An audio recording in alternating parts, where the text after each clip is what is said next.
आप देख रहे हैं आपका अपना चैनल न्यूज इंडिया। मैं हूं आपके साथ गौरव किशोर शर्मा और आज हम चर्चा कर रहे हैं न्यूज इंडिया की इस खास पेशकश में, जहां पर आज हम आपको बताने वाले हैं कि भवसागर मिल गया है, जिसका जिक्र वेदों में, पुराणों में और हमारे पुराने ग्रंथों में मिलता है कि गाय की पूंछ को पकड़कर वैतरणी नदी को पार करके भगवान विष्णु और माता लक्ष्मी के पास जाया जा सकता है। वैतरणी को पार करके मोक्ष की प्राप्ति हो सकती है।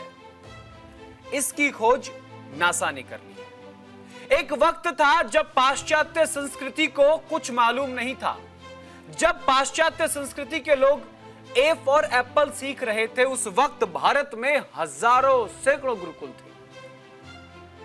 मनोज कुमार की एक फिल्म आई थी, उसमें जिक्र था इस बात का कि जब जीरो दिया मेरे भारत ने, तब चांद पे जाना आसान हुआ। अगर भारत जीरो और दशमलव ना देता तो चांद पे जाना मुश्किल था। यानी कि खगोलीय विज्ञान में, अंतरिक्ष में भारत और भारत के वैज्ञानिकों का इतना महत्व है कि आज भी दुनिया, मैं न सिर्फ भारत का जिक्र कर रहा हूं बल्कि पूरी दुनिया भारत के पुराणों और ग्रंथों का गहन अध्ययन कर रही है।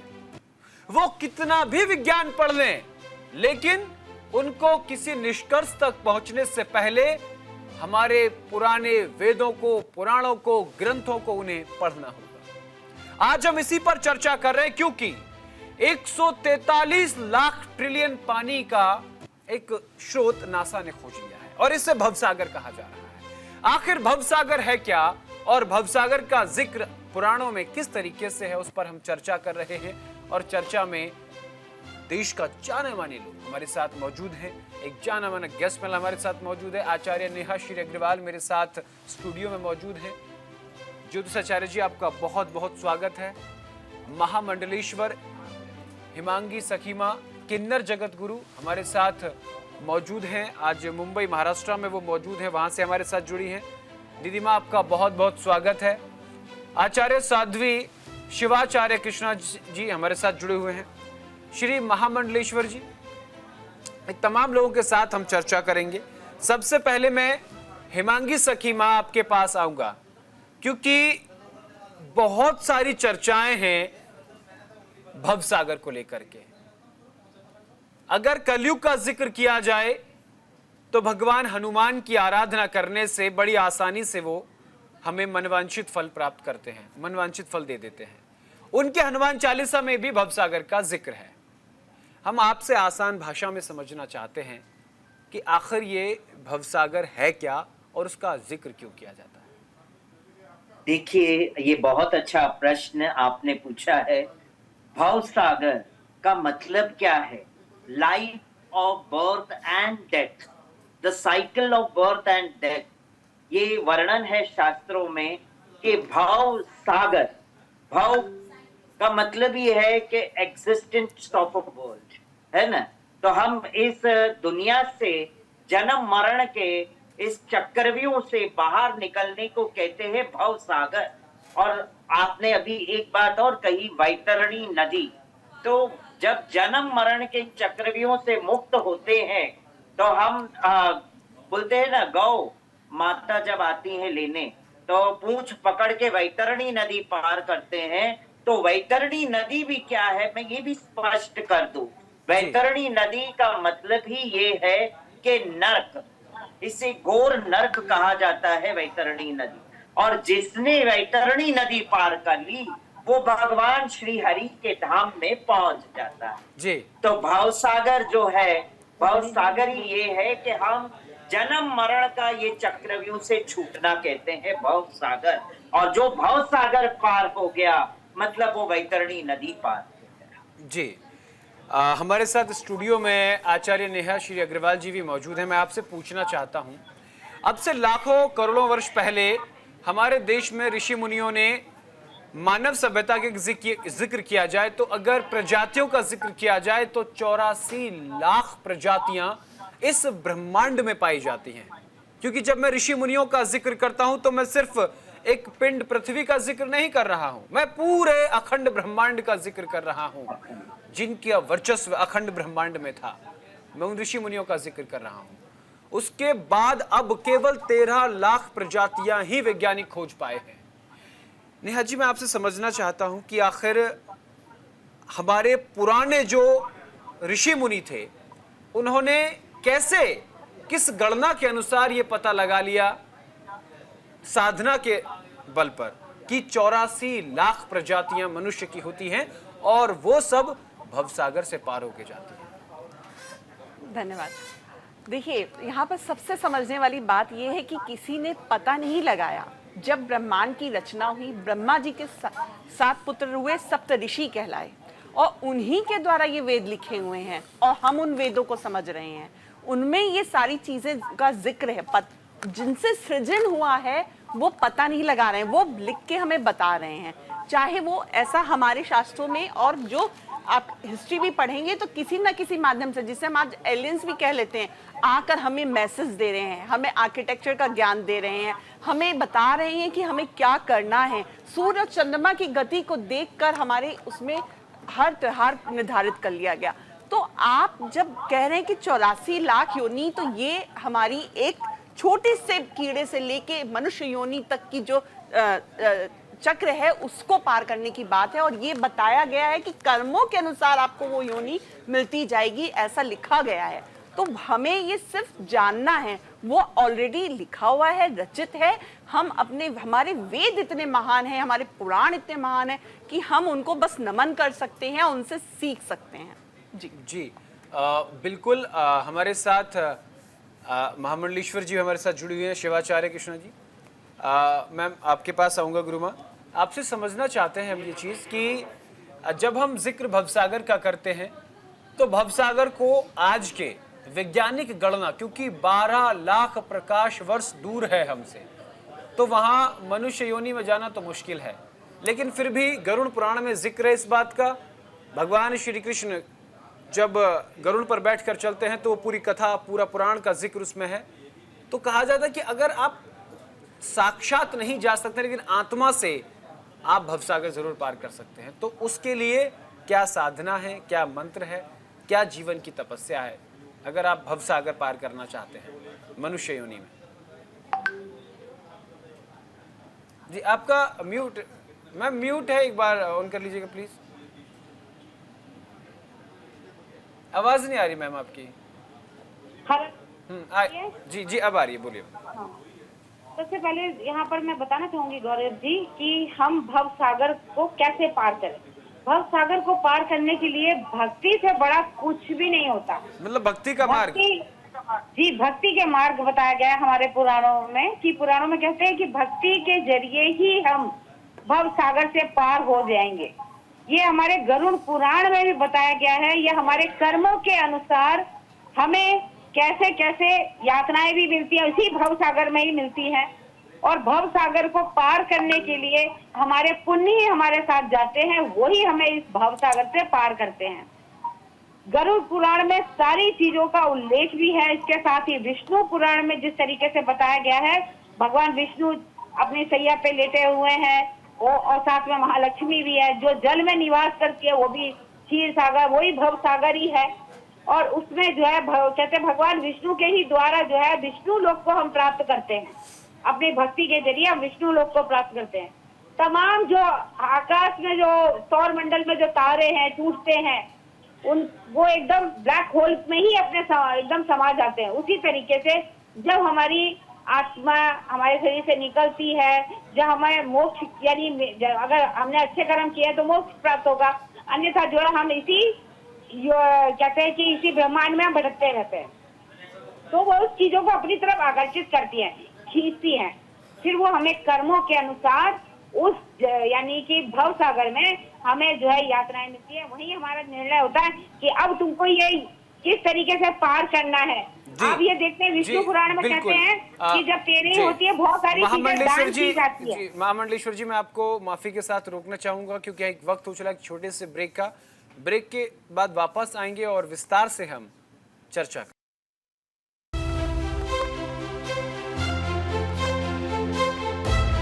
ब्रेक के बाद आप सभी का स्वागत है।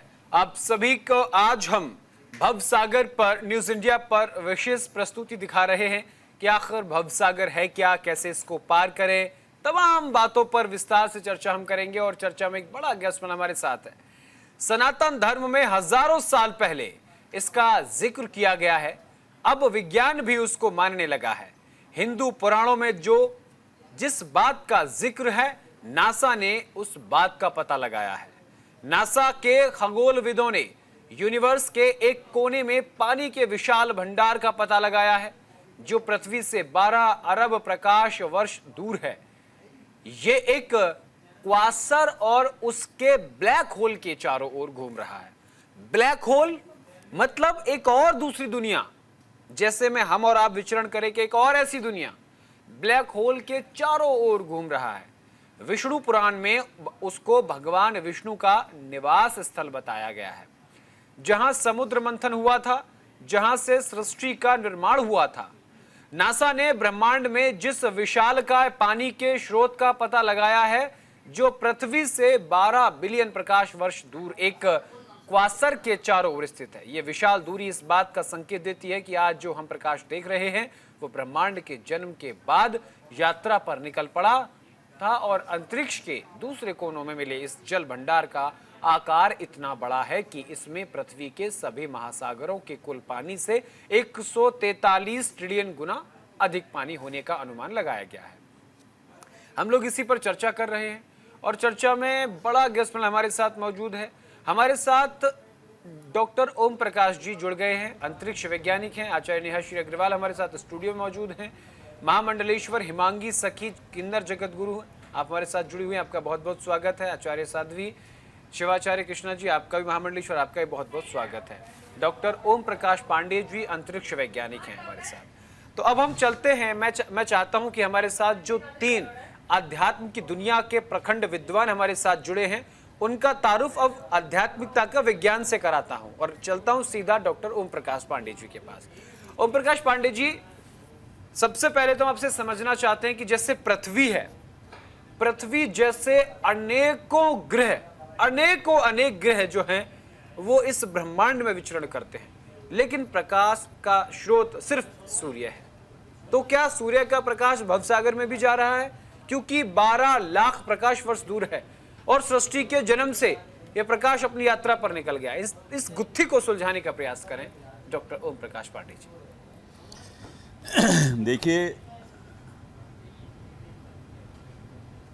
पहले तो भवसागर क्या है, इसको मैं जो हमारे अध्यात्म में है, मैं विज्ञान की बात में करूँगा, जो हमारे अध्यात्म में है उसके मुताबिक मैं बताऊं।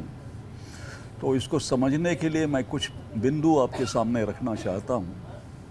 पहले तो जो आपने कहा कि सूर्य का प्रकाश क्या पूरे भवसागर में जाता है, देखिए ये जो यूनिवर्स है, हमारा जो ब्रह्मांड है, वो 9 खरब गैलेक्सियों का, आकाश गंगा का एक समूह है। डॉक्टर ओम प्रकाश जी, आपकी आवाज़ थोड़ा स्लो है, थोड़ा सा आवाज़ थोड़ा तेज कर लीजिए सर प्लीज़। सर बस बोलिए सर। जो हमारा ये ब्रह्मांड है, जो हमारा ये यूनिवर्स है, ये 9 खरब गैलेक्सियों का एक समूह है। हमारी जो आकाश गंगा है, इसको हम स्पाइरल गैलेक्सी कहते हैं, और स्पाइरल गैलेक्सी का जो सेंटर है वो, उसमें आप समझ लीजिए कि अरबों खरबों गुना सूर्य को जोड़ दीजिए, उससे भी ज़्यादा प्रकाश है। और इतना ज़्यादा प्रकाश है कि आपकी आंखें चौंधिया जाएंगी, आप देख नहीं सकते, इतना प्रकाश है। और इसके 14 भुजाएं हैं हमारी गैलेक्सी के। हम लोगों के 2 भुजाएं होते हैं, इसके 14 भुजाएं हैं, और एक एक भुजा में 300 से 400 अरब सौरमंडल हैं, सूर्य हैं, एक सूर्य नहीं है। एक भुजा में 300 से 400 अरब सौरमंडल। जो हमको दिखाई देता है वो सिर्फ एक सूर्य है, ऐसे 300-400 सूर्य और इस ब्रह्मांड में हैं। 300-400 नहीं, 300-400 अरब सूर्य एक हाथ में, 14 भुजा है। ये मैं एक हाथ की बात कर रहा हूँ, ओरियन बाह जिसमें हम हैं। 300 से 400 अरब सूर्यमंडल हैं, सौरमंडल हैं। और इस तरह से अर्थ लाइक प्लेनेट, पृथ्वी जैसा ग्रह हम उसको पृथ्वी नहीं करते हैं, हम विज्ञान में उसको अर्थ लाइक प्लेनेट कहते हैं, अर्थात जहाँ ऑक्सीजन है, जहाँ जल है, जहाँ वनस्पति है, तो जीव की भी संभावना हो सकती है। हालांकि हम अभी तक वहाँ नहीं गए हैं, तो हम अनुमान लगाते हैं कि अभी तक हमने 118 अर्थ लाइक प्लेनेट को खोजा है, जिसमें से 12 पर ही अभी काम हो रहा है, अभी समय लगेगा। ये हम अपनी बाह की बात कर रहे हैं, दूसरे बाह में तो हम जा ही नहीं सकते। ये स्थिति है। ये आपको मैं ब्रह्मांड की सर मैं माफी साहब, एक बाह मतलब जो पृथ्वी का एक छोर हमको दिखाई देता है, हम उसका जिक्र करें, पृथ्वी के दूसरे छोर का जिक्र हम नहीं कर रहे अभी। मैं पृथ्वी के दूसरे छोर की बात कर ही नहीं रहा हूँ। हमारी पृथ्वी भी एक ही बाह में है, उसी बाह में, जिसमें 300 से 400 अरब सूर्य, हाँ 300 से 400 अरब सूर्यमंडल है, उसी बाह की बात कर रहा हूं मैं। तो ये है। और दूसरी बात ये है कि सबसे पहले सृष्टि की रचना के पहले, जब सृष्टि की रचना हुई थी, और नॉर्मली हम बिग बैंग को भी अगर ले लें 13.7 बिलियन ईयर्स पहले हुआ था, तो जब सृष्टि की रचना हुई थी, हालांकि हमारे भारतीय कालगणना के हिसाब से तो बहुत ज़्यादा है, ये तो केवल 13 बिलियन की बात कर रहे हैं। हमारी तो अनंत काल से ये सृष्टि चल रही है, बनती है, बिगड़ती है। तो सृष्टि की रचना में सबसे पहले जो हाइड्रोजन की उत्पत्ति हुई, और हाइड्रोजन बहुत ही हल्का है, और उसके बाद ऑक्सीजन आया। और आप जानते हैं पानी का जो मिश्रण है, जो पानी फिजिकल वाटर जिससे बनता है, वो उसको विज्ञान की भाषा में H2O कहा गया है।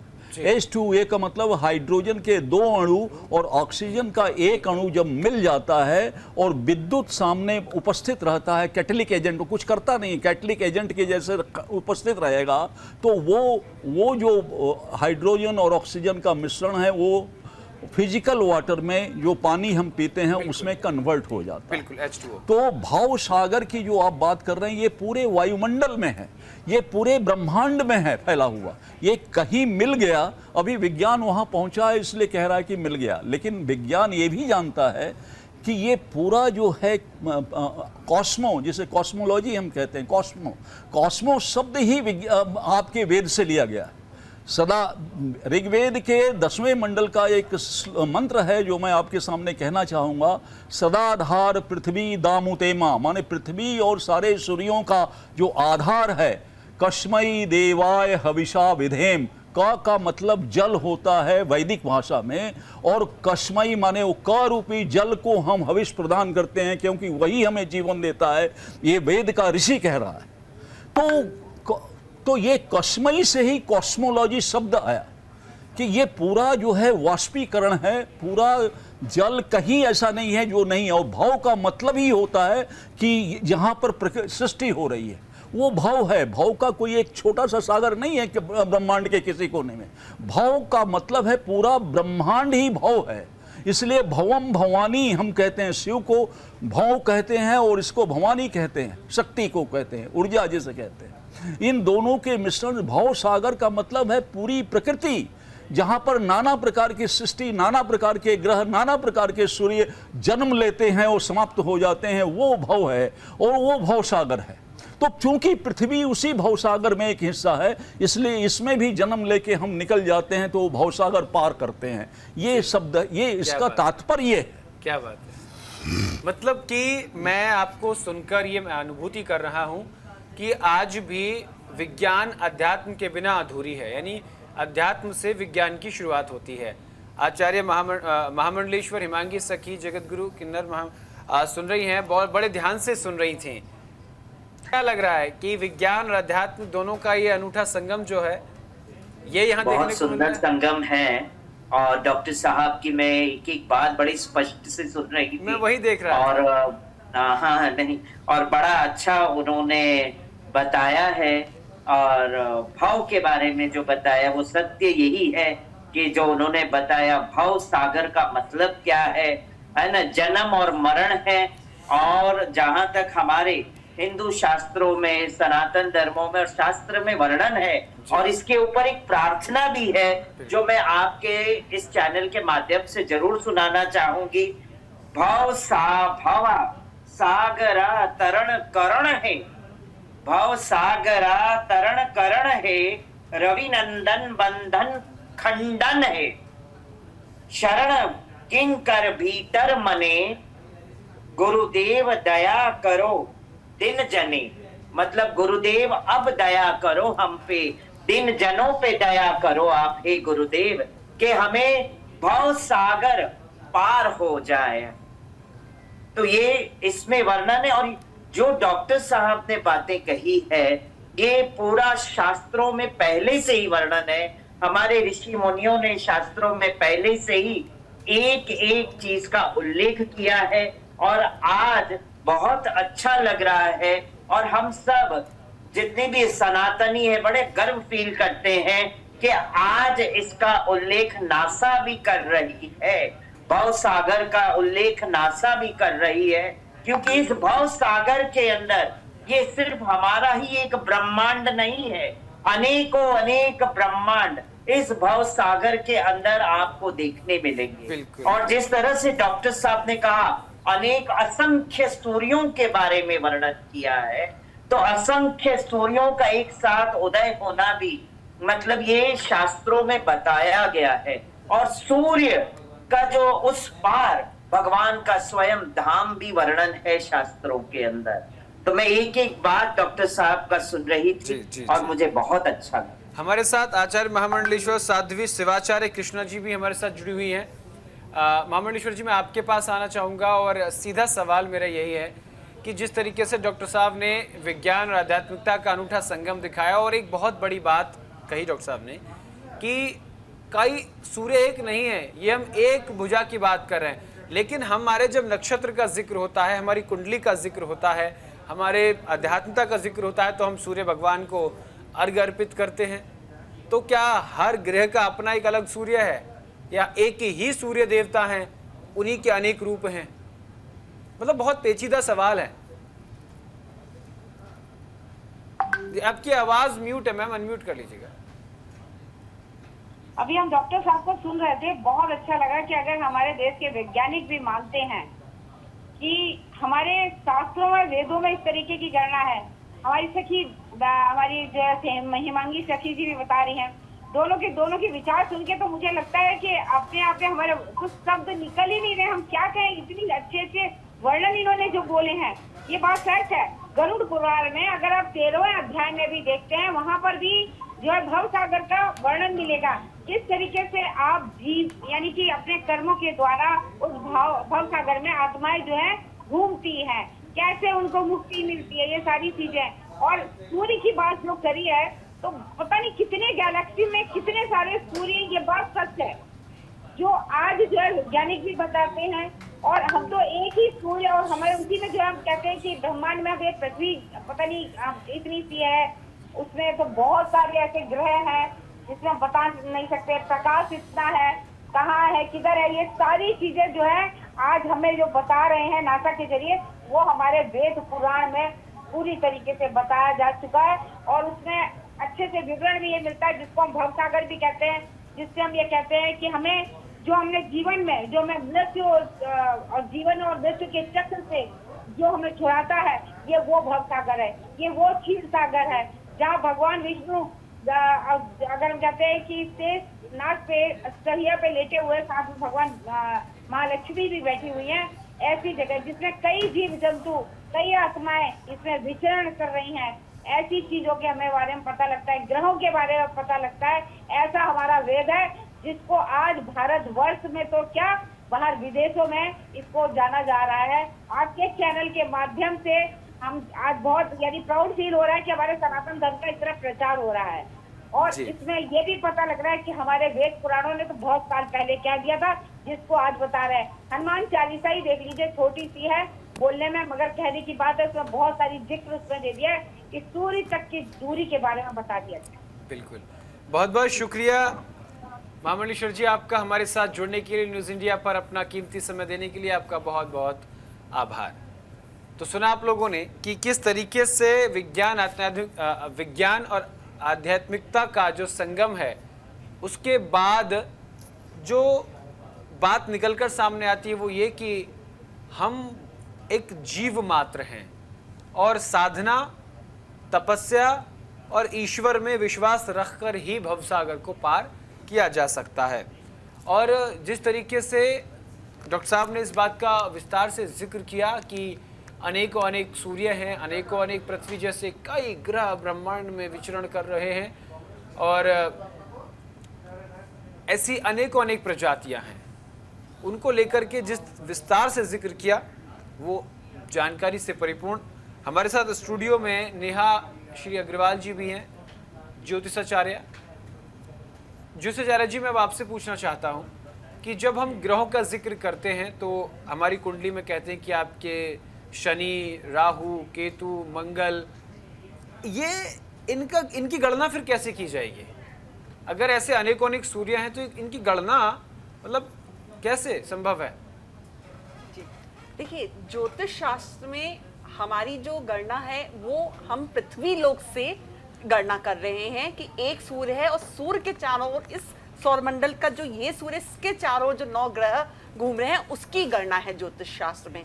और जन्म के समय जो आपके ग्रहों की स्थिति है उससे हम कुंडली बनाते हैं। हम वहां पे 9 ग्रह, 27 नक्षत्र और जिस पृथ्वी से हम जिस सूर्य को देख रहे हैं उसकी गणना ज्योतिष शास्त्र में है। तो अगर हम बात करें ग्रहों की तो ग्रह भी अपना प्रभाव डालते हैं कि हमें कैसा ये भवसागर से पार करने में या आपके कर्मों की गणना में जो है ग्रह अपनी दिशा देते हैं, अपना प्रभाव डालते हैं। तो यहाँ पे बहुत सारे ग्रह हैं जो अलग अलग तरीके से आपको आध्यात्मिक जो है उन्नति या कर्मों की उन्नति देते हैं। तो जैसे बात करेंगे शनि की, तो शनि जो है बड़ा वैराग्य का कारक है, डिटैचमेंट का कारक है, आपको मेहनत का कारक है। तो वो आपको जब शनि आपकी कुंडली में स्ट्रांग होता है या लग्न को देखता है तो हम बात करते हैं कि आपको जीवन में वो चीज़ें मिलेंगी और मिलने के बाद वो चीज़ें आप डिटैच भी होंगे उन चीज़ों से।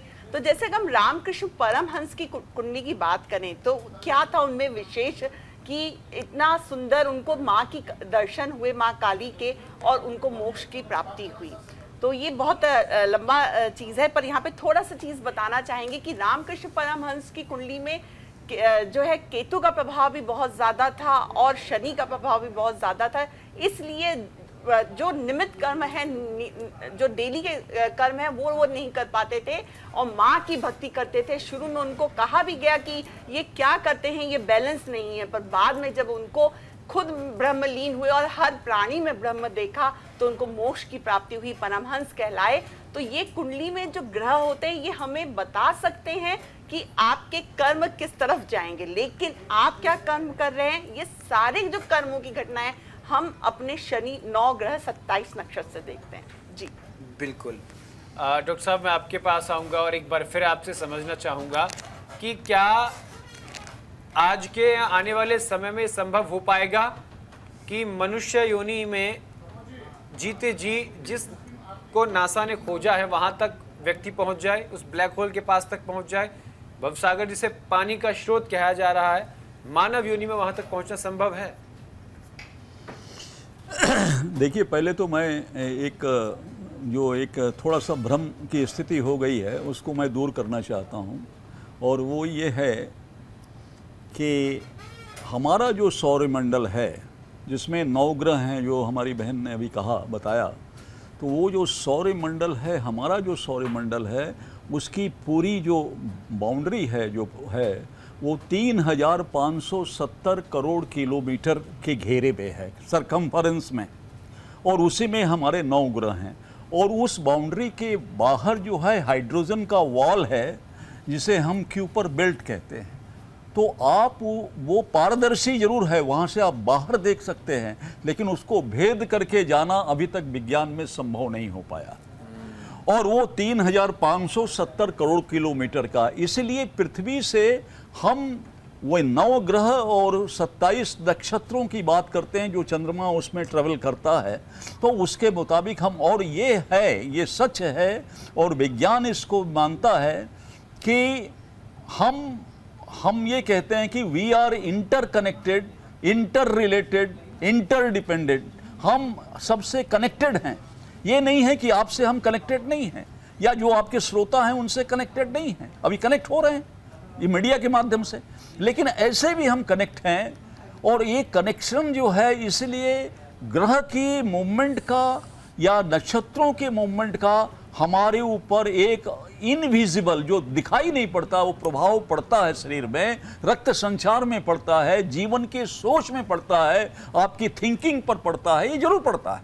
और लेकिन वो सवाल ये है कि वो सारा चीज़ डिपेंड करता है कि आप कितना पिछले जन्म से लेके आए। अगर आप पूर्व जन्म की बात मानते हैं तो आपका बैलेंस फॉरवर्ड कितना हुआ, कैरिड फॉरवर्ड कितना हुआ, उसके मुताबिक देखना पड़ता है। इसलिए ज्योतिष में जो आज है वो ज्योतिष में साधना के बगैर ज्योतिष में प्रेडिक्शन नहीं हो सकता है। अगर होता है तो 40 से 50% ही सही हो पाता है, उसके ज़्यादा नहीं हो पाता है। तो मैं ये कह रहा हूं कि हम जो बात कर रहे हैं वो 3570 करोड़ किलोमीटर की बात कर रहे हैं, जो 300 से 400 अरब जो सूर्य और हैं हमारे साथ, हमारे पड़ोसी हैं, वहां तक जाने की अभी कोई संभावना नहीं है, क्योंकि हम उस तक नहीं पहुंच सकते हैं। दूसरी, जो आप 12 अरब लाइट ईयर के ऊपर जो आप बता रहे हैं, और मैं आपको बता दूं कि आपको उससे भी आपका संदेह दूर हो जाएगा। मैं उसको क्लियर कर देना चाहता हूं कि हाइड्रोजन और ऑक्सीजन जब आपस में, पहले हाइड्रोजन बना जब कोई ग्रह नहीं थे, कोई आकाशगंगा नहीं थी, तो पहले हाइड्रोजन आया, उसके बाद ऑक्सीजन आया। वो ऑक्सीजन के जो रासायनिक मिश्रण हुए उससे वो आइसोटोप में बदल जाता है, और आइसोटोप में बदल के वो ड्यूटेरियम हो जाता है। तो ड्यूटेरियम जो है वो भारी तत्व होता है और वो नकारात्मक होता है, नेगेटिव चार्ज होता है। और नकारात्मकता को, और जो विष्णु की जो नाभि है जिसकी आप हम सुन रहे थे बाहर से, तो जो आप बात कर रहे थे, तो विष्णु की जो नाभि है उसके लिए भी हमारे वेद में ये लिखा हुआ है, विष्णु पदे परमे मध्वा उत्स। ये ऋग्वेद का मंत्र है, पहले मंडल के 154वें सूक्त का चौथा मंत्र है, और ये कहता है कि विष्णु का जो स्थान है वो मधु से आवृत है। मधु मतलब कि जिसको हम साइंस की अगर हम भाषा में बात करें तो इसको हम अल्कोहल कह सकते हैं, एक अल्कोहल टाइप का होता है, और ये नकारात्मक होता है। तो वो नकारात्मक जो है ये पूरे ब्रह्मांड में, उसके बगैर सृष्टि हो ही नहीं सकती है। तो जल की जो बात कर रहे हैं, यहां मिला वहां मिला नहीं, पूरे जल में ही ये सृष्टि है, हम जल से ही निकले हैं। ये कहीं एक जगह इकट्ठा सागर टाइप का नहीं है, एक लोकेशन हमने क्रॉसर में खोजा है, वो हमें मिला है, लेकिन ये हम लोग सब जल में ही है। ऐसा नहीं कि जल, लेकिन वो वाष्पित रूप में वो जल है जिसको वेद में आपह कहा गया है। वो जल का पूर्व स्थिति है, उसके बाद वो जल बनता है। तो वाष्पित स्थिति है जिसको आपह कहा गया वेद में, और उसी से अप्सरा शब्द बना है। और अप्सरा उसे कहते हैं जो माने जल में ही पूरा भ्रमण करते रहे। तो ये पूरा ब्रह्मांड जो है जल में ही भ्रमण कर रहा है, इसलिए वो अप्सरा है। और वहां पर दूसरा जो कहा गया कश्यपः पश्यका, ये भी ऋग्वेद का मंत्र है, और उसमें ये कहा गया है कि किस तरह से वो वरुण और मित्र, मित्र का मतलब है कि ऑक्सीजन, और वरुण का मतलब है हाइड्रोजन। वरुण और मित्र जब देखते हैं तो विद्युत कैटलिक एजेंट के रूप में विद्युत अगर वहां उपस्थित है तो वो जल के रूप में परिवर्तित हो जाएगा, नहीं तो वाष्प के रूप में रहेगा। तो ये सारी चीज हैं। तो इससे एक बात तो समझ लीजिए कि कहीं एक जगह जल के स्टोर नहीं मिल रहे हैं, ये सारे, ये अभी हमारी खोज वहां तक गई है इसलिए हम उसकी बात कर रहे हैं। लेकिन वास्तविकता ये है कि पूरे ब्रह्मांड में जल के बगैर और कुछ है ही नहीं। हम लोग सारे जल में ही तैर रहे हैं, कितने भी ब्रह्मांड हैं, कितने भी गैलेक्सी हैं, वो सब जल में ही तैर रही हैं। जल का वाष्पित रूप में ही हम लोग तैर रहे हैं। तो जल के अलावा ब्रह्मांड में कुछ है ही नहीं, वही उसका आधार है, ये आप समझ लीजिए जी। और आप जो पूछ रहे थे कि हम जा पाएंगे कि नहीं, तो हमारे देखिए, हमारे पृथ्वी की जो सूर्य की जो परिक्रमा कर रही है उसकी स्पीड है 29.78 किलोमीटर पर सेकेंड। आज तक विज्ञान इतना तेज रॉकेट भी नहीं बना पाया जितने तेजी से पृथ्वी घूम रही है, 1 सेकंड में 30 किलोमीटर। और सूर्य जो है 425 किलोमीटर पर सेकंड की रफ्तार से चल रहा है, और सबको लेके चल रहा है, इसलिए आपको नहीं लगता है कि सूर्य चल रहा है। तो ये सारी स्थिति है।